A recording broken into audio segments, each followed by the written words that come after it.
Olá, seja bem-vindo a mais um estudo bíblico. Eu sou o Gunter, sou seminarista e sirvo na Igreja Presbiteriana da Freguesia do Ó, que você pode conhecer melhor aqui no link da descrição deste vídeo.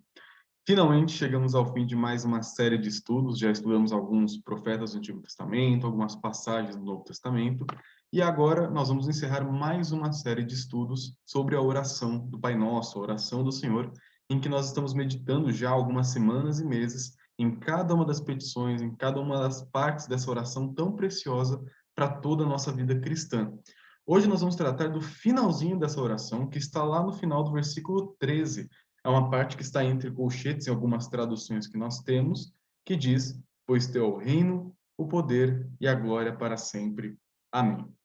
Antes de continuar com o nosso estudo e tratarmos essa última parte, vamos ler novamente a oração do Pai Nosso, como nós a encontramos lá em Mateus 6, do 9 ao 13, porque nós já estamos fazendo isso há algum tempo e eu quero rememorar algumas questões que nós já trabalhamos nas últimas semanas, no nosso último estudo hoje. Então vamos à leitura do nosso texto, Mateus 6, do 9 ao 13.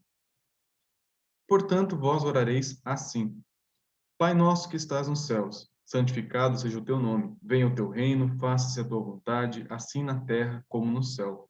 O pão nosso de cada dia dá-nos hoje, e perdoa-nos as nossas dívidas, assim como nós temos perdoado aos nossos devedores. E não nos deixes cair em tentação, mas livra-nos do mal. Pois teu é o reino, o poder e a glória para sempre. Amém. Nós vamos tratar hoje mais exaustivamente dessa última questão, mas eu quero fazer apenas um resumo do que nós já vimos até aqui, né, até para refrescar nossa memória sobre o que já aprendemos com a oração do Pai Nosso.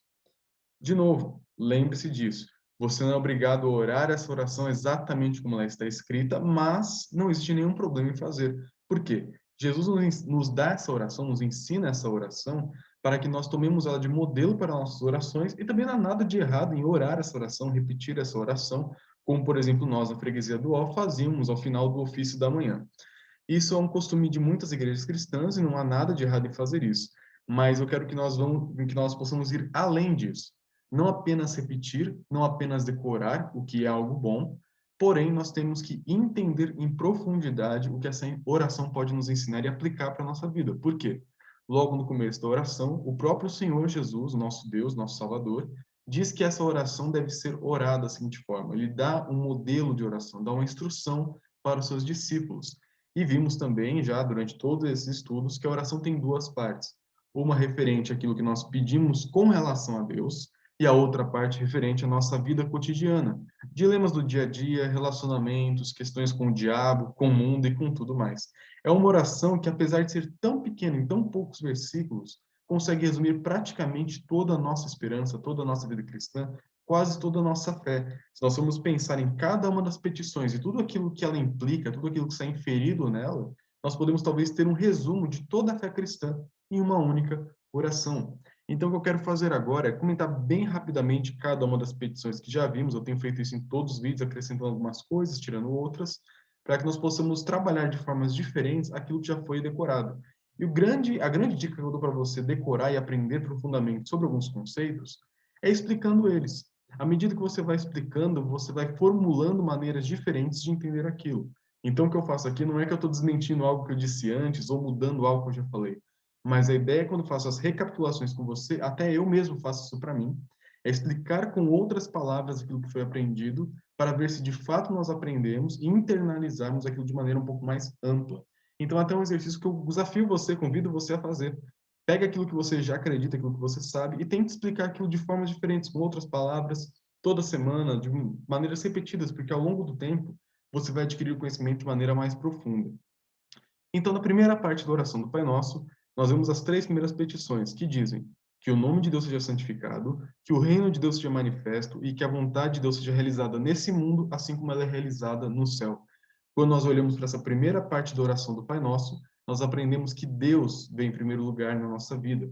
Jesus ensinou para um escriba que o grande primeiro mandamento, o maior de todos os mandamentos, é amar a Deus de todo o coração, de toda a alma, de todo o entendimento, de toda a tua força.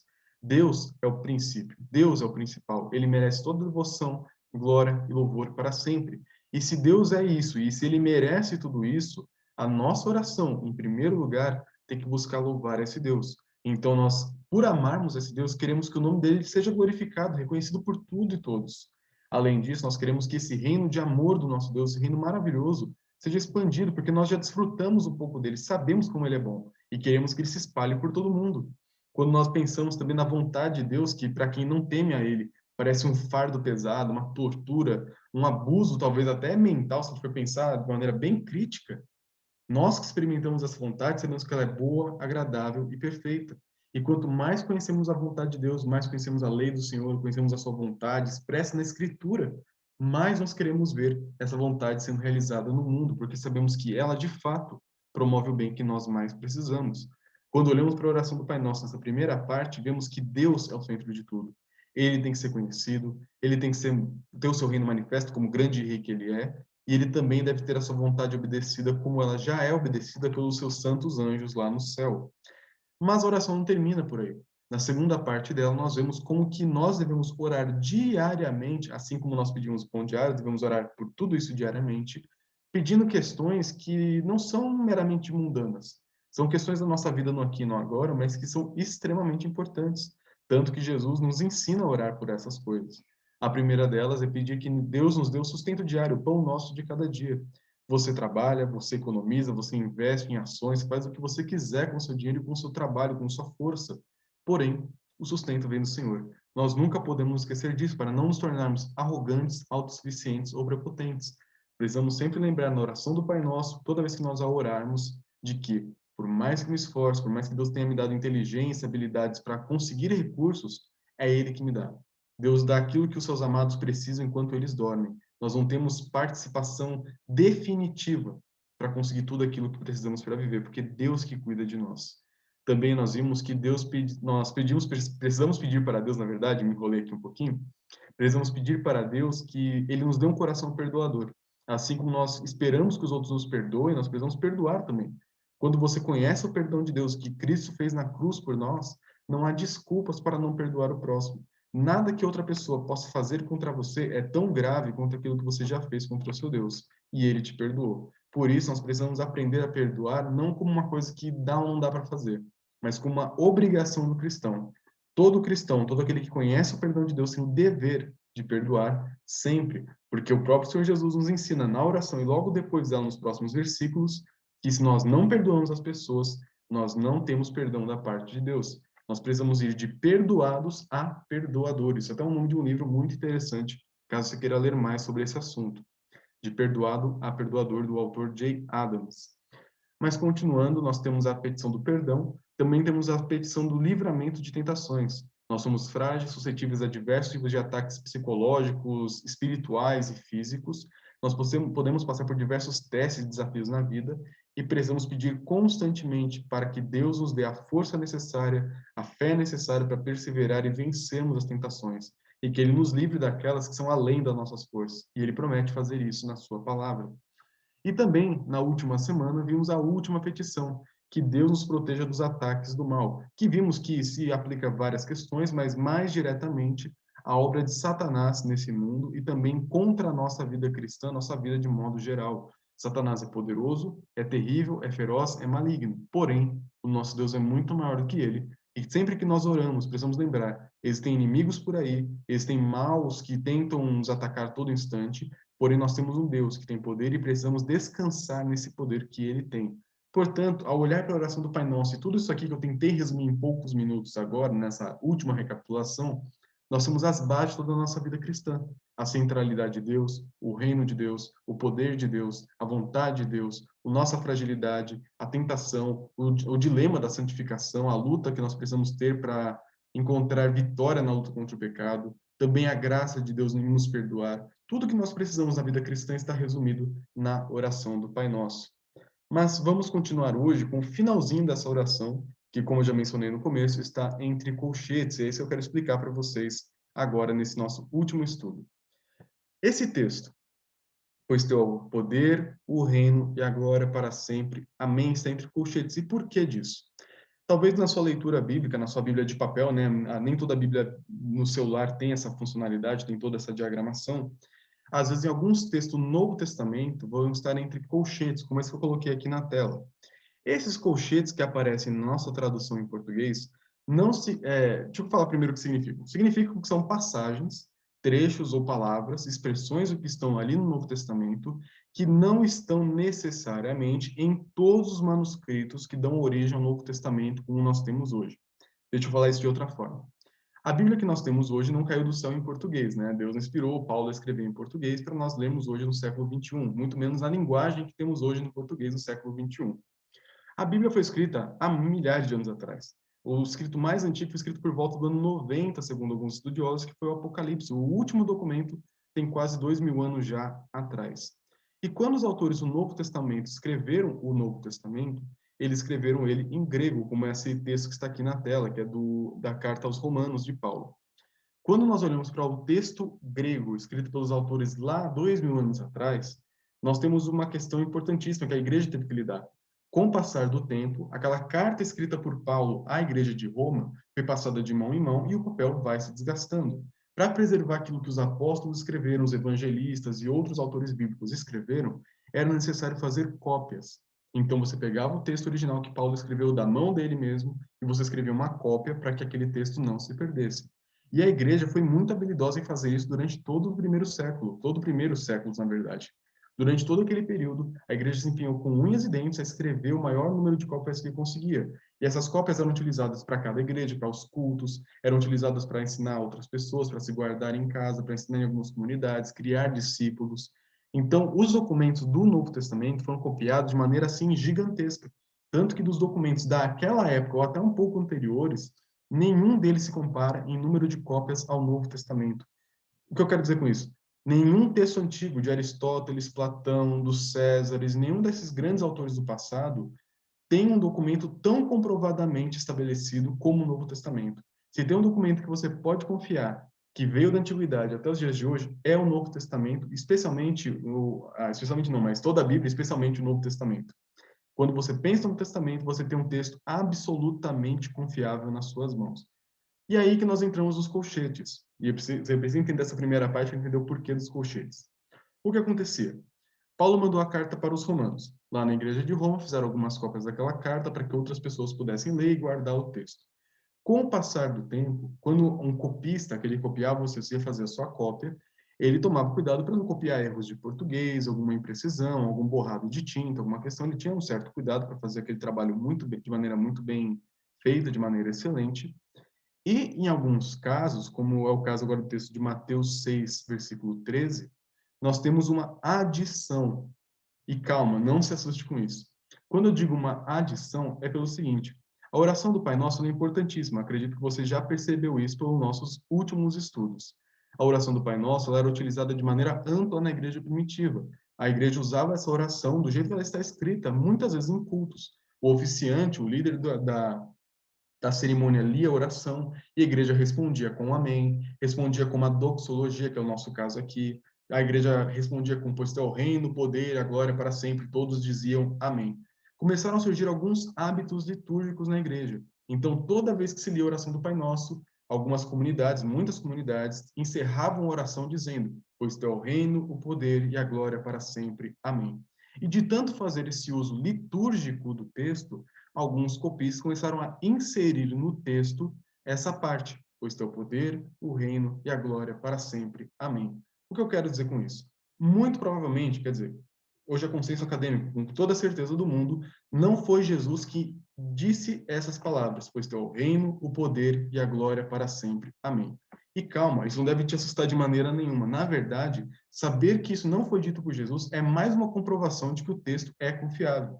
Porque nós temos como rastrear em toda a arqueologia do texto, pesquisando manuscrito por manuscrito, e perceber quando que começou essa prática. Quando começou a prática de inserir no final da oração do Pai Nosso, como está em Mateus, pois teu é o reino, o poder e a glória para sempre. Amém. Quando eu digo isso, eu não quero dizer que é um ensino errado. Eu não quero dizer que essa parte deve ser rasgada das nossas Bíblias. Eu não quero dizer que essa parte não deve ser orada, não deve ser repetida, não deve ser memorizada, não deve ser valorizada. Muito pelo contrário. Quando nós percebemos como a igreja leu aquele texto e durante todos esses milênios de história da igreja que nós temos até hoje, nós temos comprovação suficiente para entender como que a igreja pensava e orava, vivia sua vida de culto diante de Deus. Portanto, quando nós olhamos para a oração do Pai Nosso, do jeito que ela está aqui, vou colocar novamente aqui na tela, e vemos que ela termina com essa parte entre colchetes, pois teu reino, o poder e a glória para sempre. Amém. nós percebemos como que essa oração foi importante para a igreja, como que ela fazia parte da vida cotidiana dos nossos irmãos do passado, como que eles olhavam para a oração do Pai Nosso, oravam ela em comunidade, e como que aquilo era precioso para eles. E quando chegamos nas expressões finais, pois teu reino, o poder e a glória para sempre, nós conseguimos entrar um pouco no coração daquela igreja. Conhecer como que era o cristianismo há 1.800 anos atrás, 1.700 anos atrás. Conhecer como que eram nossos irmãos e como que eles oravam no passado. E nada do que eles disseram aqui nessa parte, que foi registrado para nós hoje, é mentira. Na verdade, esse acréscimo, se nós podemos falar assim, no final da oração do Pai Nosso, essa doxologia, essa expressão de louvor, ela, na verdade, transparece tudo aquilo que foi ensinado na oração do Pai Nosso. É uma maneira excelente de terminar uma oração como essa. Por isso, eu quero que você não tenha medo de ler essa parte que está entre colchetes aqui em Mateus 6, porque não estamos falando de uma mentira, não estamos falando de uma corrupção do texto, não estamos falando de nenhuma deturpação que tentaram fazer e manipular o conteúdo bíblico, não é nada disso. É um texto absolutamente confiável. Se você não acredita na Bíblia, você pode acreditar em mais nada, porque se tem um texto que você pode confiar, é na Escritura. Então, o que eu quero trazer para nosso último estudo hoje, na oração do Pai Nosso, não são dúvidas sobre a Escritura. Na verdade, é uma certeza ainda maior sobre o que nós temos escrito. Caso, sobre essa primeira parte, sobre o texto, ou o que não está no texto, os colchetes ou não colchetes, caso tenha alguma dúvida sobre isso, por favor, escreva aqui nos comentários. Eu ficaria muito triste saber que o que eu disse gerou alguma dúvida que não foi resolvida, porque é um assunto que pode gerar algumas questões. Portanto, se você ficou com alguma dúvida sobre o que eu disse aqui, por favor, escreva nos comentários ou entre em contato comigo pelo WhatsApp ou por onde você puder, porque eu me sinto responsável de explicar melhor essa questão, caso não tenha ficado muito clara para você, ok? Mas vamos continuar. Então, nós vimos que esse texto, pois teu reino, o poder e a glória para sempre, está desde os princípios da igreja, na tradição da igreja, de orar assim, de cantar assim, de ler o texto dessa forma. E eu quero trazer o que essa pequena doxologia pode nos ensinar para a nossa conclusão da oração do Pai Nosso, nossa vida cristã de modo geral. Essa doxologia mostra como que aquela igreja há 1.800 anos atrás, 1.900, 1.700 anos atrás, louvava a Deus por tudo aquilo que podemos pedir e esperar em nossas orações. E também reflete os temas principais da oração do Pai Nosso. Você lembra, no começo da oração nós pedimos pela expansão do reino de Deus. Nós pedimos também que o nome de Deus seja glorificado, reconhecido, né, a glória de Deus. O poder de Deus para que a vontade dele seja feita, a refreação do mal também aconteça. Quando olhamos para a oração do Pai Nosso, em cada uma dessas petições, elas se encaixam nesses três temas: no domínio de Deus, no poder de Deus e na glória de Deus. Quando você ora e encerra a sua oração com essa expressão, no caso da oração do Pai Nosso, como fazemos na freguesia do Ó, falávamos nessa última parte, nós temos então uma expressão de louvor que corresponde a tudo aquilo que acabamos de falar. É como se nós tivéssemos terminado de conversar com o nosso Pai, e ao terminar de conversar com o nosso Pai, nós expressássemos louvor a Ele. Louvor porque nós podemos pedir, podemos descansar naquelas promessas. Você já parou para pensar nisso na oração do Pai Nosso? O nosso Deus, o Senhor Jesus Cristo, nos ensinou uma oração. Se Ele nos ensinou a pedir por aquelas coisas, você acha que Ele vai falhar em atender aqueles pedidos? Você acha que Ele vai ser contrário a alguma daquelas coisas que Ele ensinou você a pedir a Ele? Por exemplo, pense no livramento das tentações. Você acha que quando você pedir para Deus te livrar das tentações, Deus não vai te livrar? Você acha que quando você pedir para Deus te livrar do mal, do diabo, da tentação de maneira mais severa e terrível, Ele não vai fazer isso com você? Você acha que quando você pedir pelo pão diário, Deus não vai te dar o sustento diário? Você acha que quando você pedir para que o nome de Deus seja glorificado, a igreja seja expandida, a vontade dele seja feita, você acha que ele não vai atender essa oração? É claro que ele vai.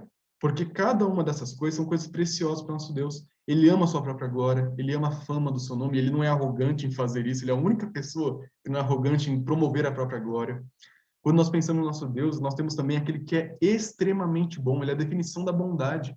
E ele se opõe a tudo aquilo que é mal, tudo aquilo que é injusto, tudo aquilo que é pecaminoso. Sempre Deus será contra as ações do diabo. Deus sempre será contra a queda dos seus filhos. Ele pode até usar a queda que nós nos metemos para nos ensinar e crescer. Porém, ele, como Deus, sempre será contra isso. Ele sempre trará desaprovação contra aquilo que nós fazemos contra a vontade de Deus. Portanto, quando nós vamos orar, nós podemos pedir com confiança cada uma daquelas petições. Nós temos que orar com toda a fé do mundo, se nós pudermos, com toda a fé que você tem. Por quê? Se Deus te ensinou a orar por aquilo, é porque Ele está comprometido em atender aquele tipo de oração. E quando você termina de orar sabendo disso, que o seu Deus está comprometido em atender as suas orações do jeito que Ele ensinou, você pode falar: Senhor, porque teu é o reino, o poder e a glória para sempre. Amém. Eu me entrego nas tuas mãos. Eu sei que tudo aquilo que eu acabei de pedir, o Senhor tem poder. O Senhor tem um compromisso com a sua própria glória. O Senhor tem a expansão do seu reino como um sonho, como um plano a ser executado. Por isso eu posso descansar sabendo que o Senhor vai fazer tudo isso. Amém. Encerra sua oração com essa expressão de convicção. Por isso, ao orar, nós estamos fazendo apenas uma conversa com Deus, como às vezes nós dizemos, né? É muito mais que uma conversa. Envolve a conversa, sim. Envolve, sim, o abrir do coração e falar com o Senhor. Mas também é uma expressão de louvor, porque eu estou falando com alguém que me ama, alguém que quer o meu bem, alguém que quer o bem do meu povo, que é o povo dele, alguém que quer a expansão da sua glória nesse mundo. E quando nós pensamos nisso, nós podemos orar com toda a confiança que pudermos, porque nós temos um Deus maravilhoso que merece todo o louvor e adoração. Por isso que nós temos nesse texto aqui uma doxologia, uma expressão de louvor da igreja primitiva chegou até nós hoje, que nós podemos usar sem nenhum problema na nossa devoção. E também, quando nós pensamos nessa finalzinho da petição do Pai Nosso, nós temos também o Amém, que essa é uma expressão tão utilizada pela gente que a gente nunca para pensar no que significa o Amém. O amém é uma expressão que veio diretamente do hebraico, que é amém, exatamente amém, apenas foi adaptada para a língua, tanto que em grego mesmo é amém. Os autores bíblicos simplesmente pegaram a expressão de culto dos judeus, trouxeram para o mundo que falava grego e hoje em português a gente tem a mesma expressão em português. Só mudou a maneira de escrever, mas o som é o mesmo, o significado é o mesmo. E amém significa assim seja, verdadeiramente. É uma expressão de assentimento, de concordar com aquilo que foi dito. Quando você olha para o amém em toda a escritura, eu fiz essa pesquisa antes do estudo, você tem dezenas e dezenas e dezenas de passagens, tanto no Antigo como no Novo Testamento, que mostram que essa expressão fazia parte das orações do povo de Deus. Ou até mesmo em momentos quando Deus dava a lei para o povo e dizia, quando essa lei for lida, o povo deverá dizer amém. Nós ouvimos e concordamos com isso que foi dito. Isso que foi dito é verdadeiro e digno de toda confiança.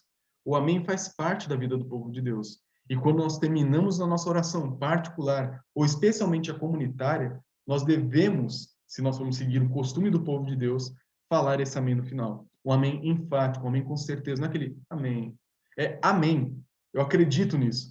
Essa é a minha oração, essa é a minha petição. Eu tenho certeza que é exatamente isso que eu desejo diante do Senhor. Quando nós estamos no momento de culto, que a pandemia impede, de certa forma, estamos todos juntos e algum irmão é chamado para orar durante o culto, ao fazer aquela oração no culto, ele não está orando no seu nome. Por exemplo, o seu presbítero ou o pastor que está fazendo a liturgia pedir para que eu ore no momento do culto, eu devo orar não como o Gunter orando, pelas petições exclusivas do Gunter.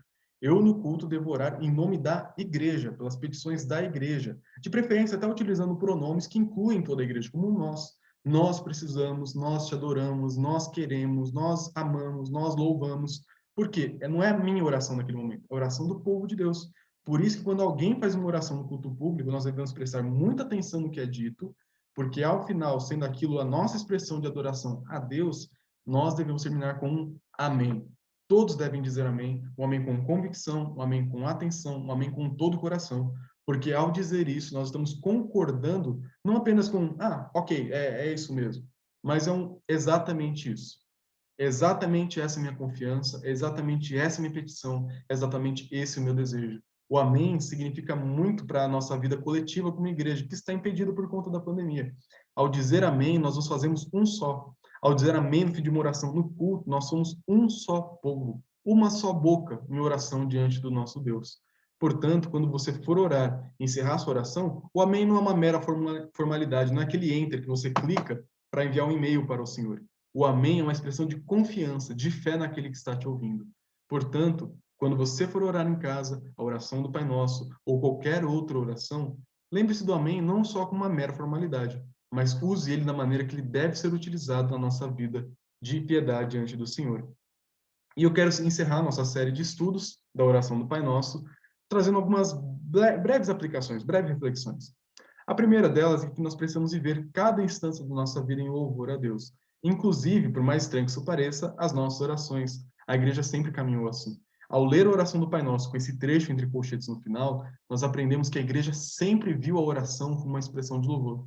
Às vezes, na nossa vida tão corrida aqui em São Paulo, ou seja lá de onde você estiver assistindo, que também deve ser corrido como aqui, nós temos uma visão, às vezes, meio mecânica da oração.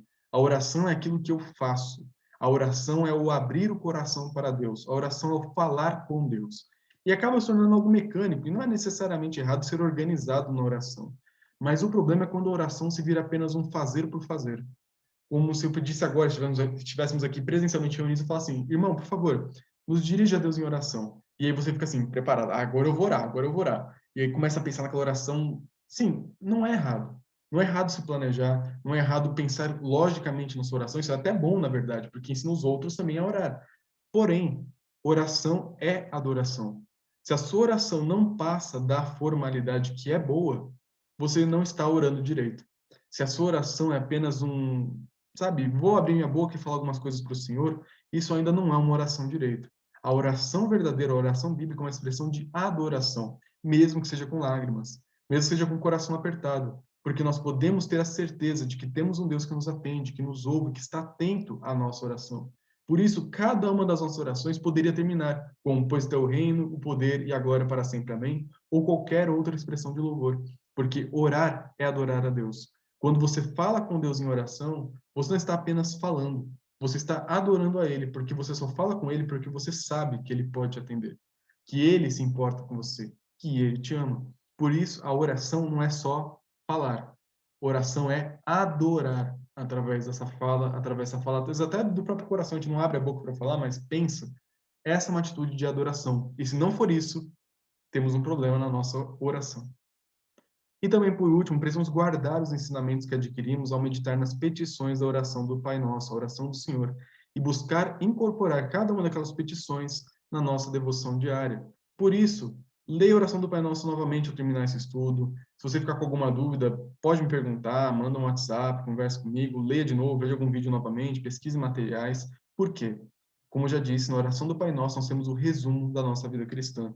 Quando nós estudamos as petições, aprendemos a orar, aprendemos a viver, aprendemos a nos portar nesse mundo de maneira que agrada ao Senhor. Por isso, não trate a oração do Pai Nosso apenas como aquela que você memorizou quando era criança e repete até hoje. Isso é bom. Porém, enxergue ela além disso, como uma oração arquétipa, um modelo para da onde você pode tirar toda a sua oração, um modelo da onde você tira princípios que norteiam toda a sua vida. Por isso, enxergue a oração do Pai Nosso, volte naquilo que você já aprendeu, rememore, trabalhe isso novamente, novamente, novamente, até que isso fique incorporado no seu coração e faça parte da sua vida. A oração do Pai Nosso, apesar de pequena, é riquíssima. Eu acho que isso ficou claro nos nossos últimos estudos. Espero que eles tenham sido bênção para você. Esse é o nosso último estudo da oração do Pai Nosso, com isso encerramos esses vídeos aqui para o YouTube no momento, pelo menos com essa série. E espero que tenha ficado claro para você o que eu tinha para expor sobre a oração do Pai Nosso. Caso você tenha ficado com alguma dúvida, alguma questão que não ficou bem explicada, alguma questão que você pensou que não foi tratada aqui e não sabe bem como é que fica, escreva aqui nos comentários, eu teria alegria em ler e responder assim que possível. Que Deus te abençoe ricamente e que você sempre aprenda, através da Escritura, a orar e se expressar com esse Deus que tanto te ama. Que Deus te abençoe muito.